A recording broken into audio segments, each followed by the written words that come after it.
मैत्रिणींना नमस्कार। घाईच्या वेळेमध्ये कधी कधी आपल्याला आहे ना भाजी करायला वेळ नसतो, त्यामुळे झटपट होणारी भाजी तुम्हाला पण बघायची आहे का? तर चला मग आजचा फ्लावरचा झुणका खास तुमच्यासाठी। साहित्य पाहून घेऊ। फ्लावर घेतलेली आहे, छान गरम पाण्यात धुवून घेतली आपण, तिला मीठ टाकून।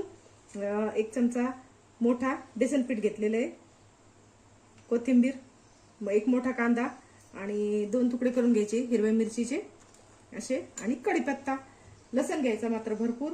तर चला लसण आणि कोथिंबीर आपण पहिले बारीक कुटून घेऊ। तर चला कोथिंबीर घेतली आपण, भरपूर लसूण घेतला आणि गोबीचा झुणका करायचा आपल्याला, त्याच्यामुळे लसण, जिरे आणि कोथिंबीर थोडीशी आपण ठेचून घेऊया। मस्त मिक्सरला नाही लावायची, असं ठेचून घ्यायची तिला। तेल टाकून घेऊ याच्यात, थोडस तेल टाकू। आता मोहरी, जिरा आपण याच्यात घातलं होतं त्याच्यामुळे नाही टाकायचं आपल्याला। आता टाकूया हिरवी मिरची, थोडीशी तडतडली की त्याच्यात टाकूया कांदा। 1 मोठा कांदा घेतलेला आहे मी इथं, कांदा बऱ्यापैकी घ्यायचा। आता इथं कांदा आपला परतणं होईपर्यंत आहे ना छान याला लालसर मस्त परतून घ्यायचं। तोपर्यंत एका कढईत आहे ना आपण हे जे बेसन पीठ घेतलं होतं 1 मोठा चमचा, त्याला 1 मोठा चमचा बेसन पीठ घेतलं होतं ना आपण, याला कढईमध्ये भाजून घ्यायचंय। चला बेसन पीठ आहे ना थोडस भाजून घेऊ आपण याला। आज एकदम मध्यम ठेवायची आहे, छान याला ड्राय रोस्ट करायचं, असं छान भाजून घेऊ। चला आता बेसन पाहून घेऊ हे। चला आता कांदा बघा मस्त परतलाय की नाही आपला।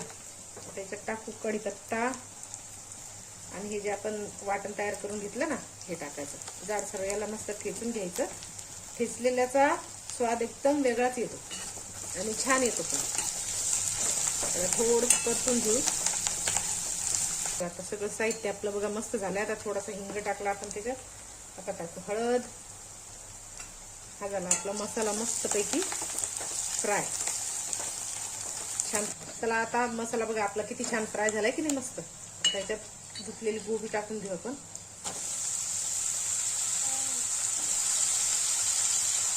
गरम पाण्यात धुवून घेतली ती आपण, हिला मोठाच ठेवायचा आहे आणि याला छान परतून घेऊ आपण। त्याच्यात आपल्याला मीठ टाकायचं राहिलेलं आहे, तर मीठ टाकून घेऊ।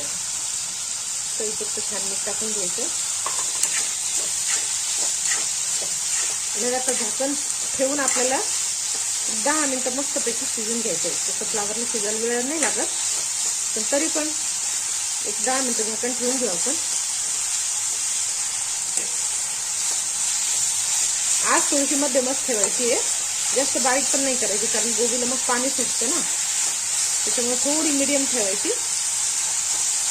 चला झाकण ठेवून मस्त शिजून घ्यायचं।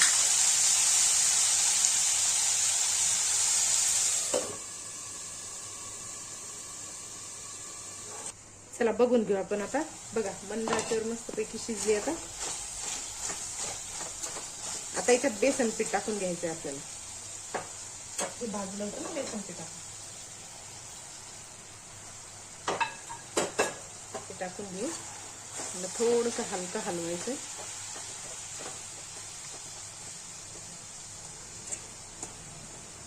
आणि परत झाकण ठेवायचं।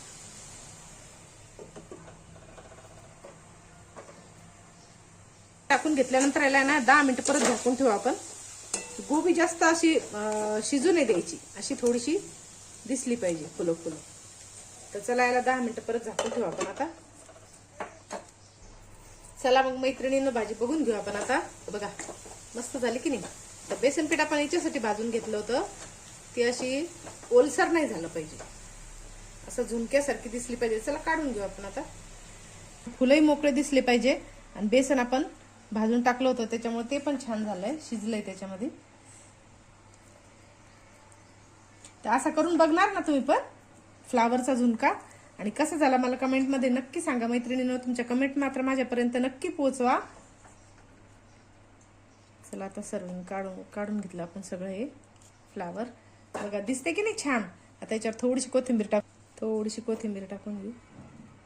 चला मग आपला फ्लावरचा झुणका खाण्यासाठी तयार आहे। तर मस्त खा आणि स्वस्त राहा। भेटूया नेक्स्ट व्हिडिओ मध्ये, तोपर्यंत बाय।